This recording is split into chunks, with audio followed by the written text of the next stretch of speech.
E eles exigem, para a tipificação, né, a constituição definitiva do lançamento para fins ali de consumação.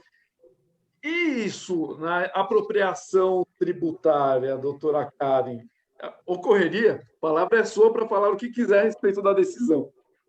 Bom, vamos lá, porque agora juntando tudo, acho que eu tenho alguns tópicos importantes para tratar. Primeiro, para poder responder essa sua pergunta, né, os crimes tributários, eles estão previstos principalmente na 8.137, e aí você tem em paralelo a questão da apropriação indébita previdenciária no Código Penal, mas como você bem disse, conceitualmente eles são muito semelhantes, com aplicação jurídica também semelhante.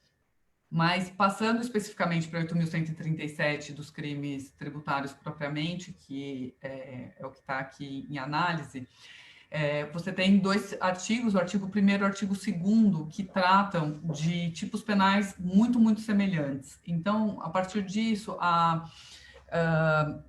tanto doutrina como jurisprudência acabaram caminhando para uma diferenciação, até porque as condutas narradas são semelhantes, mas as penas são muito diferentes, que o tipo penal seriam os tipos do artigo 1º, seriam os tipos que a gente chama de materiais, que exigem a efetiva sonegação, e aí entram todas as outras consequências que a gente sabe da necessidade de constituição definitiva desse débito, até terminar discussão tributária, você não pode ter processo criminal, e que os crimes do artigo 2º, você estaria diante de crimes formais, então, que você não precisaria ter essa confirmação, então ficariam, né, a partir do momento do não pagamento, você ficaria sujeito já a ter um procedimento criminal.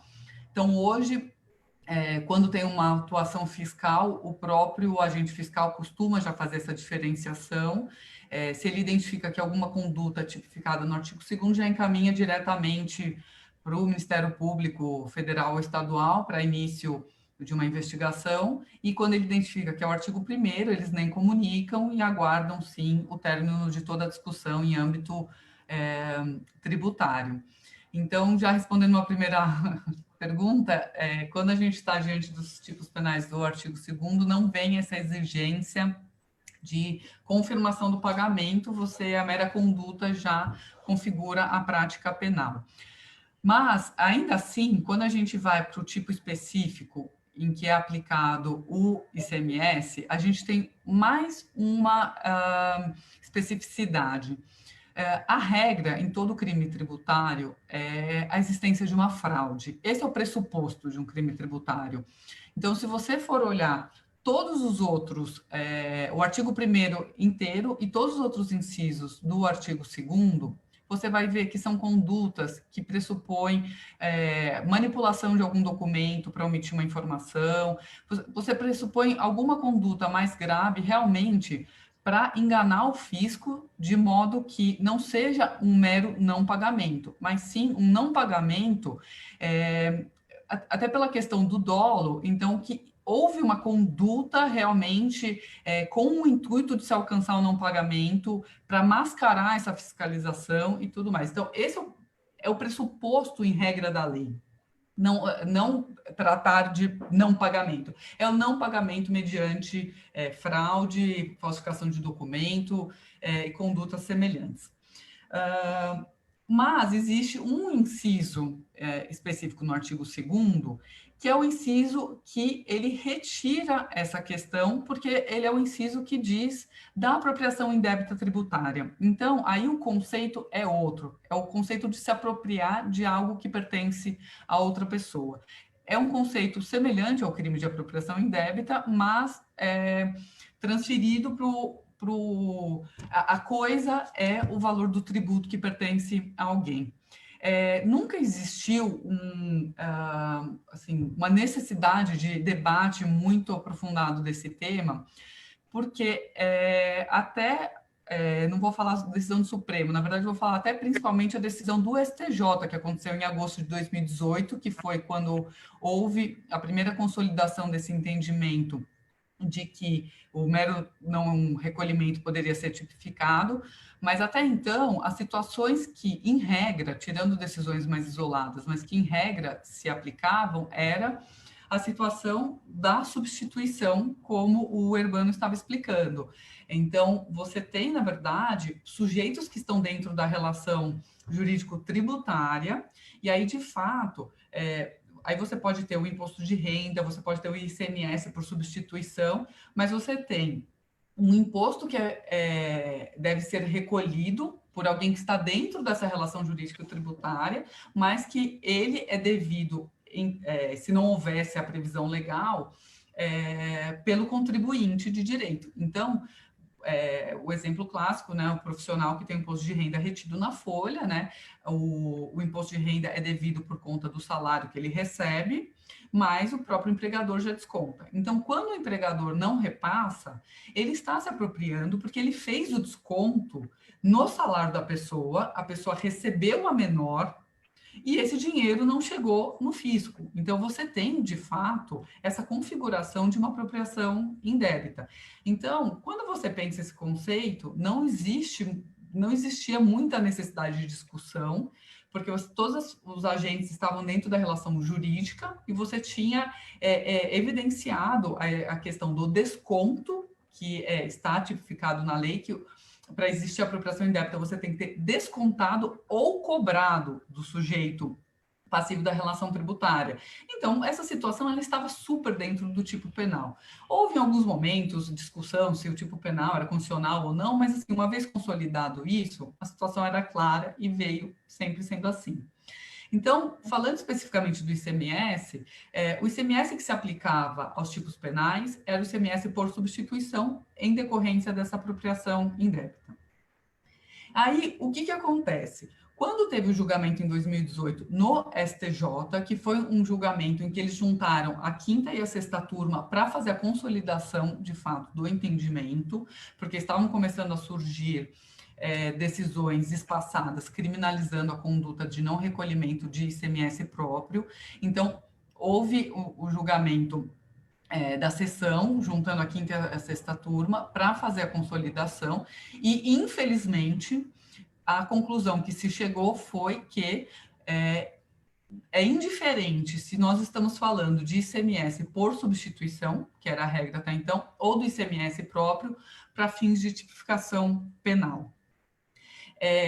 Quem tiver a oportunidade ou a curiosidade de ler, o acórdão é bastante extenso, ele aborda todas as questões tributárias e penais, e gostaria de ressaltar o voto divergente da Maria Tereza, da ministra Maria Tereza, porque ela se opôs, e é bastante interessante porque ela respeitou todos os pressupostos penais e processuais penais, e ela diz que taxativamente que esse entendimento que foi consolidado agora é prisão por dívida. Então, assim, é bem interessante quem tiver... o habeas corpus é o 399-109, então, quem tiver curiosidade de entrar no STJ e ler, vale a pena. Qual que é a gravidade desse entendimento? O penal, a gente tem o conceito da ultima ratio, que a nossa colega Maria Gabriela estava falando, qual que é a função, então, dessa criminalização? Fica muito evidenciada uma função de cobrança de imposto e não uma função de direito penal. Então, isso é muito, muito preocupante, porque o direito penal é a ultima ratio e ele não pode ter como finalidade substituir as outras autoridades específicas que já existem para fins de cobrança de tributo. O fisco pode entrar com ação de execução, penhorar bens, ele tem todos os recursos, né? O Estado já é muito forte, muito cheio já de ferramentas para que o direito penal se sirva e se preste a essa função. Como que isso fica muito, muito claro, né? Porque o tipo penal, ele exige a questão de apropriação exige a cobrança ou o desconto prévio do contribuinte.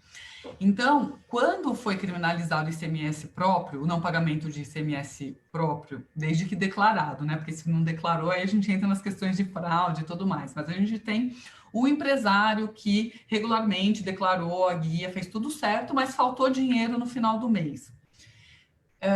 Quando você tem o ICMS próprio, esse valor, na verdade, o contribuinte é o próprio comerciante que não fez o pagamento. O valor do ICMS é dele, não é do contribuinte final. E aí, em que pese o contribuinte final ter os efeitos econômicos, ele não tem essa relação jurídica. Então, não teria apropriação. Então, o conceito de cobrado foi ampliado pelo STJ e depois endossado no final em dezembro de 2019 pelo STF, para abarcar que a cobrança ela deve ser entendida pelo fato de o comerciante, quando ele vende um produto, ele embute o valor do tributo dentro do preço final. Então, no momento que ele vende, seja para o próximo da cadeia de consumo ou para o consumidor final, é o consumidor final quem está pagando o tributo de forma embutida. Então, foi esse o conceito que foi dado pelo STJ e depois endossado pelo STF para o conceito de cobrança, ou seja, virou o conceito econômico de cobrança e não o conceito tributário. Qual que é o risco gravíssimo que eu vejo nesse tipo de alargamento? Quando você pensa em cobrança do consumidor final em valor embutido no tributo, sem priorizar a relação jurídico-tributária, você pode estender que o fisco não esteja me ouvindo agora, mas você pode estender esse conceito para todos os tributos que estão inseridos na cadeia tributária. Então, na verdade, porque dentro do preço final do consumidor, cobrado do consumidor, você vai ter todas as despesas do fabricante, do comerciante. Então, ele vai pôr o imposto de renda, o ISS, o PIS, o COFINS, aí o Urbano pode me dizer quais são todos os impostos que incidem na cadeia de consumo. Se o conceito não pagar e embutir no preço final, todo tributo a partir de hoje não pago poderia ser considerado criminoso. Então, isso é muito, muito grave, porque embora o caso paradigmático tenha sido sobre o ICMS, eu acho muito possível que o Ministério Público, fazendo às vezes de cobrador de tributo, comece a alargar esse entendimento para qualquer tributo que esteja implícito dentro do preço final.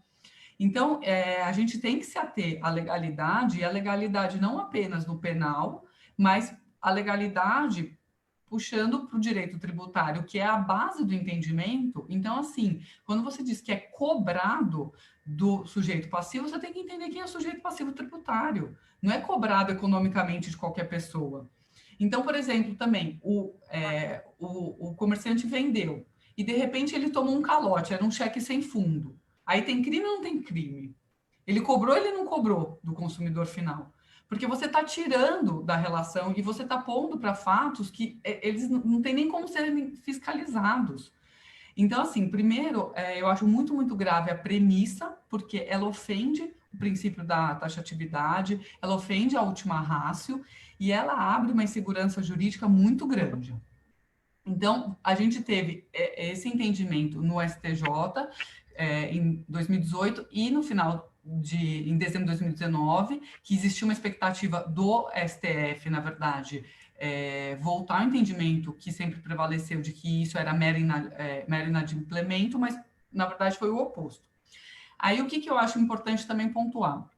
O STF, quando ele ratificou o entendimento do STJ, ele pôs de forma mais evidenciada a necessidade de contumácia e a exigência do dolo. Então, o que acontece? A gente já tem alguns julgados do STJ e do STF posteriores